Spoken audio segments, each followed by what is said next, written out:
السلام علیکم۔ پیش خدمت ہے امرو عیار کا انتہائی دلچسپ اور انوکھا کارنامہ، امرو کی بادشاہت۔ امرو عیار ملک تاران میں داخل ہوا تو یہ دیکھ کر حیران رہ گیا کہ ملک تاران کے لوگ ایک جگہ ایک بہت بڑے میدان میں موجود تھے۔ وہ سب سر جھکائے کھڑے تھے اور ان کے اوپر آسمان پر ایک نہایت خوبصورت پرندہ پرواز کر رہا تھا۔ ارے یہ ملک تاران کے لوگوں کو کیا ہوا؟ یہ سب یہاں کیوں کھڑے ہیں؟ یوں لگتا ہے جیسے ان کا بادشاہ مر گیا ہو اور وہ اس کے سوگ میں احتراماً سر جھکائے کھڑے ہوں۔ امرو نے حیرت کے عالم میں بڑبڑاتے ہوئے کہا۔ وہ اس وقت اپنے ایک بہت پرانے دوست ابو عبداللہ سے ملنے کے لیے یہاں آیا تھا۔ اسے اطلاع ملی تھی کہ اس کا دوست ابو عبداللہ ان دنوں سخت بیمار ہے اور وہ شدت کے ساتھ امرو کو یاد کر رہا ہے۔ وہ امرو کا بچپن کا دوست تھا۔ امرو جب کبھی ملک تاران آتا تو ابو عبداللہ کے گھر میں ہی قیام کرتا تھا۔ اس کی آمد پر ابو عبداللہ بہت خوش ہوتا اور وہ امرو عیار کی خوب اوبگت کرتا، جس سے امرو عیار کی طبیعت خوش ہو جاتی تھی۔ ابو عبداللہ کے 3 چھوٹے چھوٹے بچے تھے اور اس کا ملک تاران میں اچھا خاصا کاروبار تھا، لیکن پھر بھی امرو عیار جاتے وقت اپنی لالچی طبیعت کے برخلاف اس کے بچوں کو کچھ نہ کچھ دے کر ہی جاتا تھا۔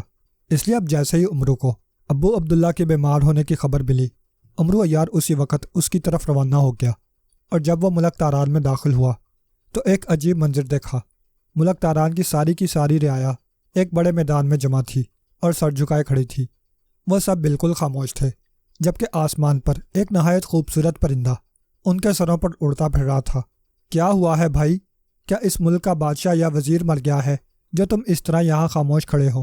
امرو نے ایک شخص سے مخاطب ہو کر پوچھا، مگر اس شخص نے امرو کی بات کا کوئی جواب نہ دیا۔ امرو نے دیکھا اس نے آنکھیں بھی بند کر رکھی تھیں۔ صرف اس کی ہی نہیں، وہاں موجود ہر شخص کی آنکھیں بند تھیں۔ امرو ان کے درمیان سے گزرتا ہوا اور انہیں حیرانی سے دیکھتا ہوا آگے بڑھنے لگا۔ دور دور تک اسے انسان ہی انسان نظر آ رہے تھے۔ ان سب نے اچھے سے اچھا لباس پہن رکھا تھا۔ ان سب کے سروں پر ٹوپیاں اور پگڑیاں موجود تھیں۔ امرو عیار ان سب کے چہروں پر عجیب سی حسرت اور یاس کے سائے لہراتا دیکھ رہا تھا۔ وہ سب کے سب مرد تھے، ان میں کوئی عورت دکھائی نہ دے رہی تھی۔ امرو حیرت سے انہیں دیکھتا ہوا آگے بڑھ رہا تھا کہ اس وقت آسمان پر اڑتے ہوئے خوبصورت پرندے نے غوطہ لگایا اور اس نے اچانک امرو عیار کے سر پر پنجے مارے اور اس کے سر پر سے اس کی پگڑی پنجوں میں پکڑ کر تیزی سے فضا میں بلند ہوتا چلا گیا۔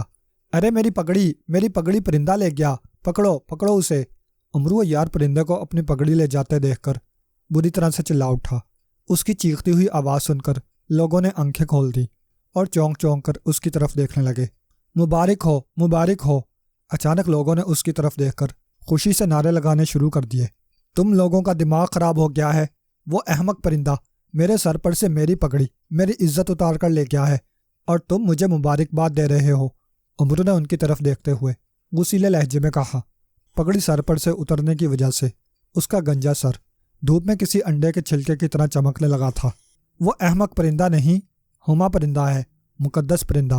تمہارے سر پر سے پگڑی اتار کر لے جانے کا مقصد ہے کہ اس نے ملک تاران کے لیے اس بار تمہیں نیا بادشاہ چن لیا ہے۔ ایک بوڑھے شخص نے آگے بڑھ کر امرو عیار سے مخاطب ہو کر کہا، اور اس کی بات سن کر امرو عیار بری طرح سے چونک پڑا۔ ملک تاران کا بادشاہ؟ میں یعنی امرو عیار؟ اس کے منہ سے حیرت کے عالم میں نکلا۔ امرو عیار؟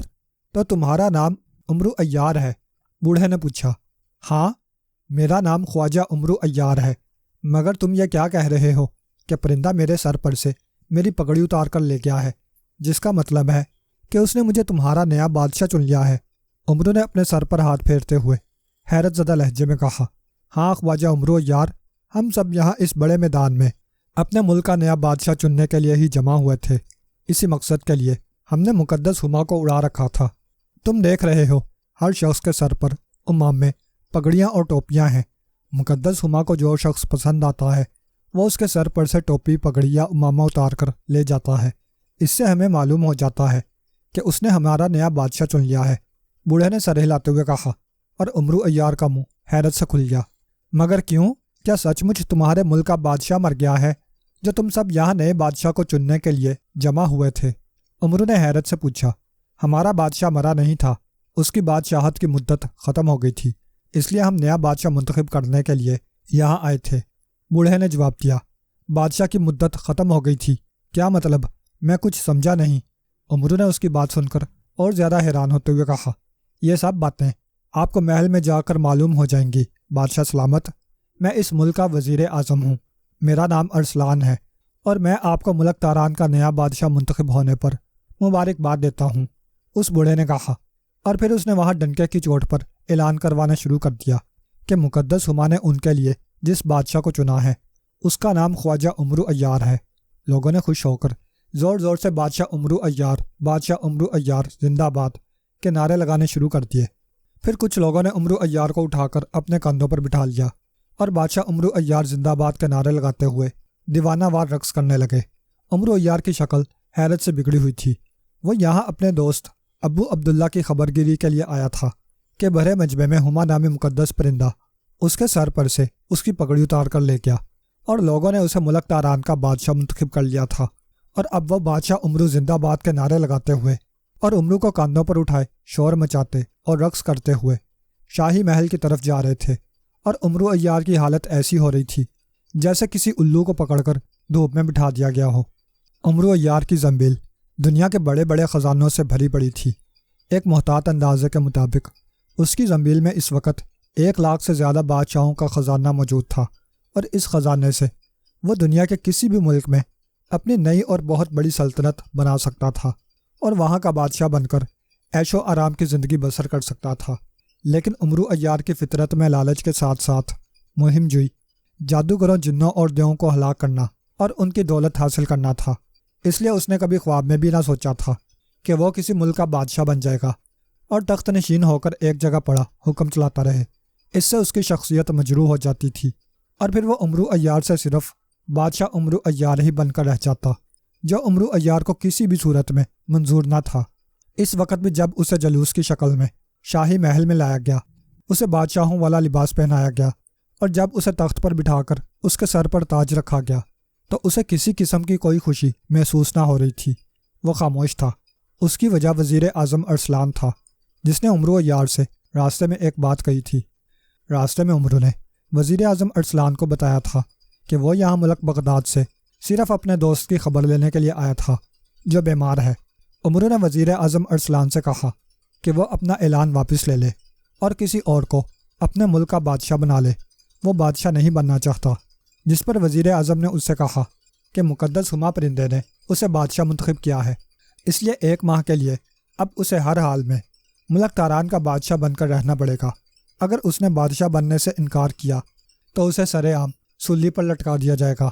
یہی بات تھی جس پر وہ حیران اور پریشان تھا کہ اس ملک کے لوگ کسی کو زبردستی بادشاہ بنانے پر کیوں مجبور کرتے ہیں، اور وہ بھی 1 ماہ کے لیے۔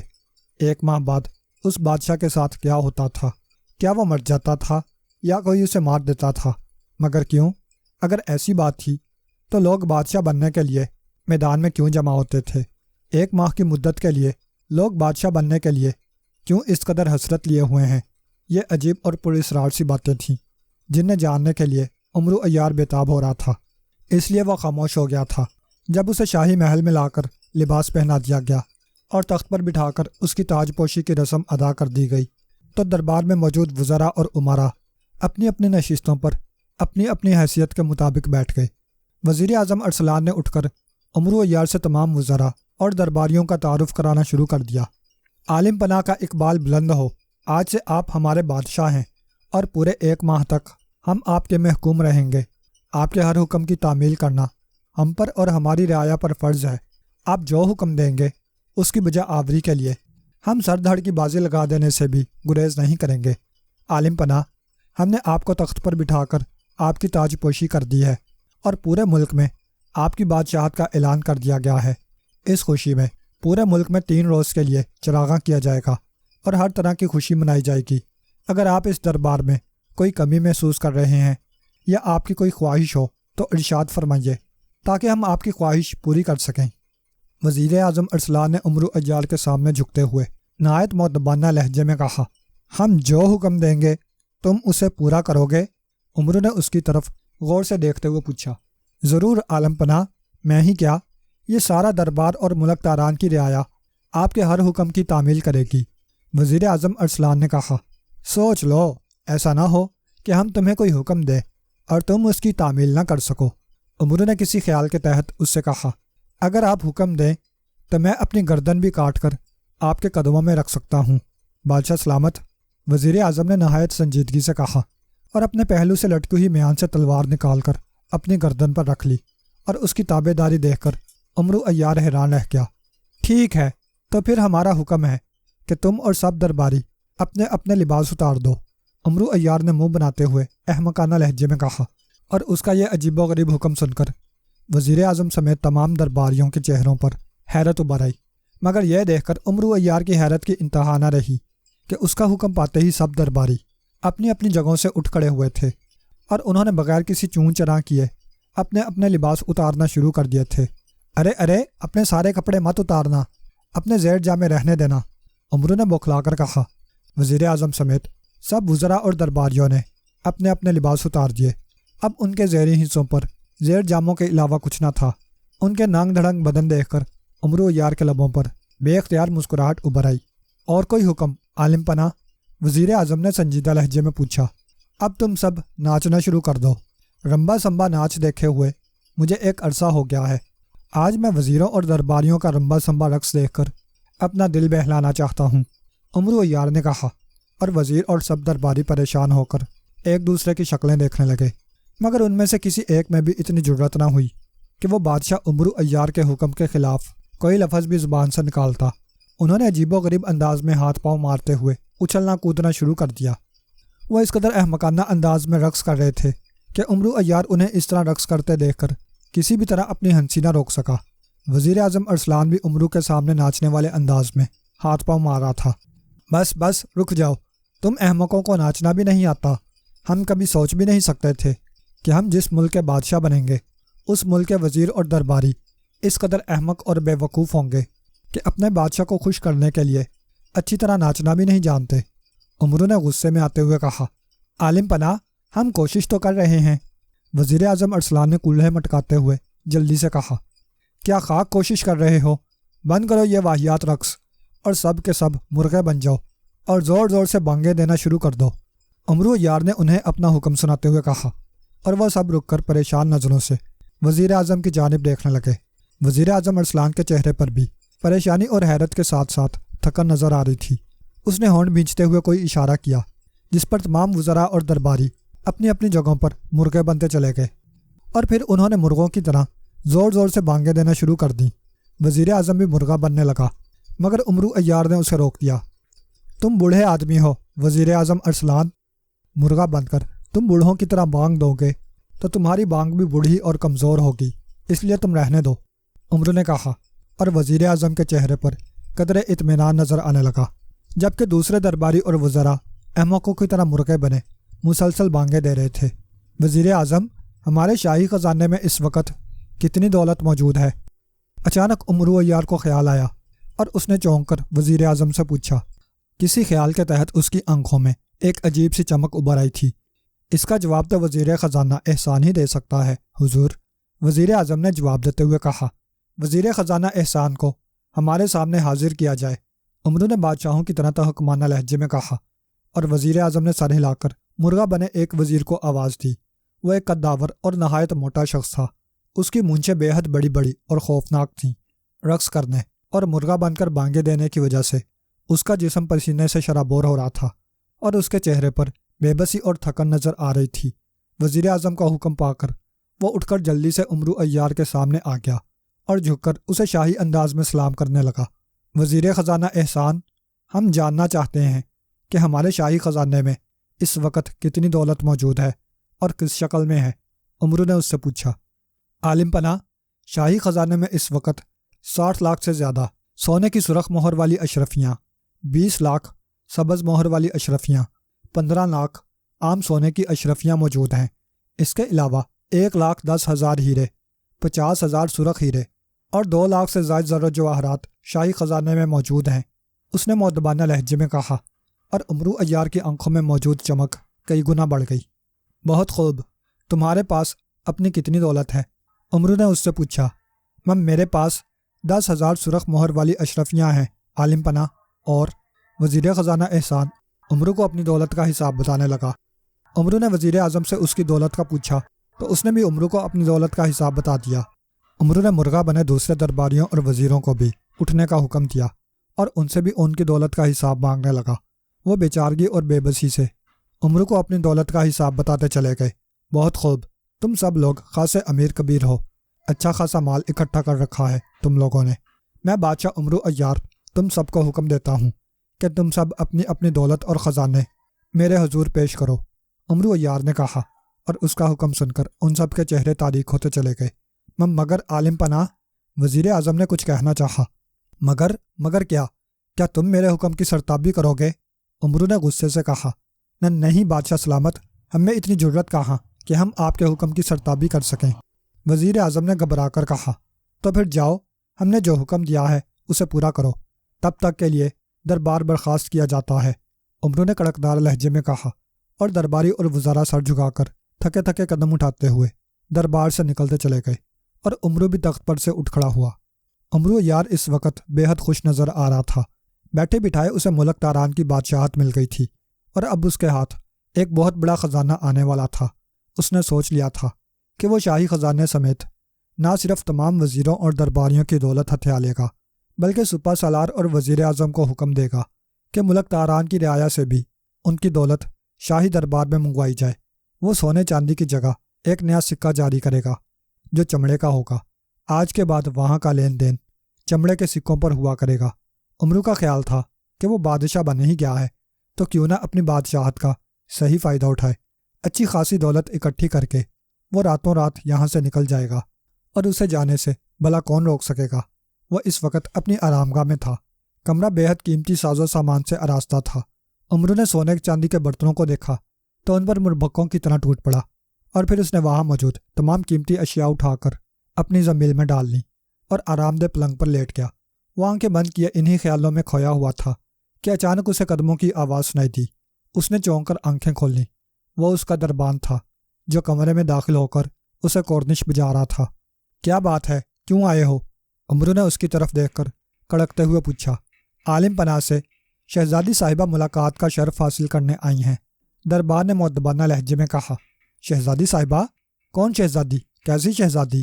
عمرو نے اٹھ کر بری طرح سے چونک کر پوچھا۔